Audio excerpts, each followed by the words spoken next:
People of all ages, all social and economic statuses, all targets of human sex trafficking. Trafficking is force, fraud, or coercion. Anytime a person is exploited for sexual reasons, treated really as slaves. We liken human trafficking crimes to modern-day slavery. It's a crime hard to wrap your head around, but one these women face daily while working for our state's sex trafficking task force. Is this a danger here in Lexington, here in central Kentucky? We know that children and adults are being sold for sex. A problem Sandra Savage knows far too well. She spent over a decade in the sex industry, and while she doesn't consider herself a victim, she's seen the horrific reality firsthand. What the traffickers have found is that you can only sell a drug once, but you can sell a person more. Experts say kids and people are picked up in public, places like malls, truck stops, or bus stops.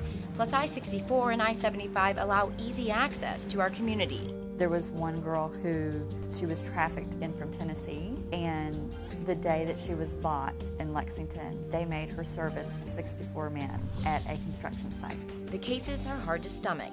The task force says here in Kentucky, kids as young as 1 have been sold by their parents for drugs or money. Even one case is too many. According to the Kentucky Rescue and Restore Coalition, nationally 100 to 300,000 kids are at risk for being exploited every year, and statistics show 1 in 3 runaways end up in the sex trade within 48 hours. While most victims are pulled into sex trafficking from public places like this, experts say the new streets for selling sex is online.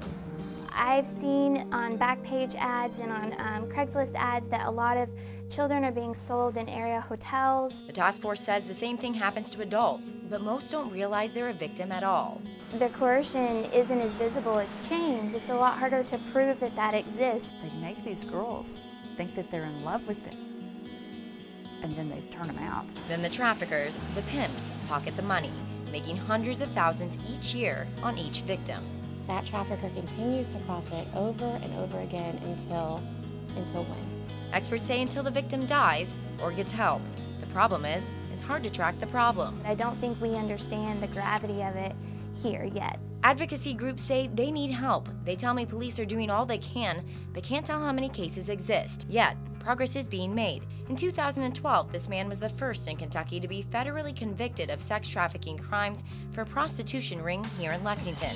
And last year, a new human trafficking law passed, strengthening the victim's rights and the power against these criminals.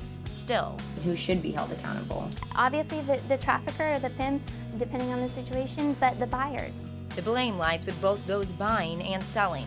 So how do we stop this before it starts? Experts say in the end, the solution is basic economics. You treat it like a business. You shut a business down by taking away the supply and the demand. Covering the news, Hanna Mordoh, LEX 18 News.